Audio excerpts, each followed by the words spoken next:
তো আসলে সমাজকে বদলাতে পারবো না, আমরা আমাদের কাজটা করে যাব এবং দেখব যে এই কাজটা দিয়ে কিভাবে আসলে একসাথে পরিবার যেন টিভির সামনে থাকে সেটা আমরা চেষ্টা করতে পারি। শুধু নিজের ব্যাপারটাই যদি আপনি দেখেন, আমি যখন বড় হয়েছি তখন বিটিভিতে আমরা যেসব শো, আমার প্রথম দিকের মেমোরি, যদি কিছু মনে না করেন অথবা ইত্যাদি অথবা শুভেচ্ছা, এই শোগুলো আমরা কেন দেখতাম?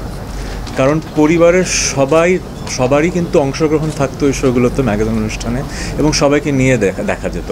এখন ও ধরনের প্রোগ্রাম কিন্তু খুব কম হচ্ছে, এটা কিন্তু আমাদের মেনে নিতেই হবে। সামগ্রিকভাবে ওই ধরনের শো হচ্ছে না, কারণ আমরা মার্কেটিংয়ের জগতে টার্গেটিংটাকে ফোকাস করি। আমি গতকালকে একটা জায়গায় সেলুনে গিয়েছিলাম, ওখানে আমাকে প্রতিটা মানুষই বলছিলেন যে আপনার ইত্যাদির গানটা অসাধারণ হয়েছে, কিন্তু ওই সেলুনে একজনও আমাকে জিজ্ঞেস করেনি যে আজকে ব্ল্যাকের কনসার্ট আছে কেমন লাগছে। কিন্তু তারপরে আরেকটা জায়গায় গেলাম যেখানে আসলে ইত্যাদির গানটা নিয়ে আমার সাথে কেউ কথাই বললো না, কিন্তু ব্ল্যাকের কনসার্টটাই ওয়াজ এভরিথিং। এখন হয়েছে কি, we live in a world where everyone has their own universe, এবং আমরা মনে করি যে আমি যা দেখছি সবাই তা দেখছে, আসলে তা দেখছে না। এখন কম্পার্টমেন্টালাইজড হয়ে গেছে। একজন হয়তো খুব বড় ইউটিউবার হয়ে গেছে, কিন্তু সে হয়তো আরেকটা জগতে একদমই পরিচিতি নেই। সো এই ঘটনাটা ঘটছে কারণ মার্কেটিংয়ে আমরা টার্গেট করছি নির্দিষ্ট গোষ্ঠীর মানুষ। এতে যেটা হয়েছে, পরিবারের বাবা একটা শো দেখছে কারণ তার জন্য একই ধরনের শো বানানো হচ্ছে, যেটা হয়তো তার ছেলের জন্য বানানো হচ্ছে, তার মেয়ের জন্য বানানো হচ্ছে না। সো এটাকে ব্যর্থতা বলবো না, এটা আসলে মার্কেটিংয়ের রেভলিউশনের কারণে হয়েছে।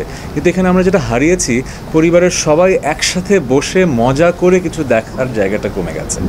যদিও সিনেমা আছে বা আমাদের দেশে ভালো সিনেমা হচ্ছে, কিন্তু টিভিতে আমরা ওই জায়গাটা খুব কম পাচ্ছি। সো এই জন্যই যারা উদ্যোক্তা আছেন এবং যারা পৃষ্ঠপোষক আছেন, চ্যানেলস আছেন, তাদেরকে এগিয়ে আসতে হবে যে এমন শো বাংলাদেশে আরও তৈরি করতে হবে যেখানে আসলে পরিবারকে নিয়ে দেখা যায়, পরিবারকে নিয়ে অংশগ্রহণ করা যায়। এই জন্যই আসলে আমি খুবই এক্সাইটেড যে এই শোটার ব্যাপারে, কারণ আমিও এমন শো চাই যে এই শোটা আমি আমার মেয়ের সাথে দেখতে চাই। কারণ রিসেন্টলি হয়তো আমার মেয়ে আমাকে বললো যে স্ট্রেঞ্জার থিংসটা খুব ভালো বাবা, দেখো। তারপর আমি ওর সাথে বসে দেখলাম, কিন্তু আসলে স্ট্রেঞ্জার থিংস আমি আরও বন্ড করতে পারলাম, অনেকেই হয়তো পারবে না, কিন্তু এমন একটা শো যেটা আমার মাও দেখতে পারবে, আমার মেয়েও দেখতে পারবে, আমিও দেখতে পারবো, আমরা তিনজন মিলে উপভোগ করতে পারবো। এটা হচ্ছে family feud. So that's why I am very excited যে this will be one of the biggest shows in Bangladesh in coming year. যেটা হয়, একটা শো যখন সারা পৃথিবীতে এত বেশি সমাদৃত হয়, একটা তো চ্যালেঞ্জ থাকেই। কিন্তু আমি যদি স্টিভ হার্ভির মতো হতে চাই তাহলে কিন্তু কাজ হবে না, আমাকে আমার মতোই থাকতে হবে। আমি আমার মতো করে শোটা এনজয় করবো, আর আমি জানি আমি যদি আমার কন্টেস্ট্যান্টদের সাথে শোটা এনজয় করি, মানুষ দেখতে এনজয় করবে, এতটুকু বিশ্বাস আমার আছে। প্ল্যান করে তো চমক হয় না। আইল বি মাইসেলফ, আইল বি অনেস্ট অ্যান্ড আইল এনজয় দ্য শো। অ্যান্ড আমি জানি যে আড্ডা দিতে দিতে যদি এই মজার শোটা করা যায়, মানুষের ভালো লাগবে। Thank you so much. One last question.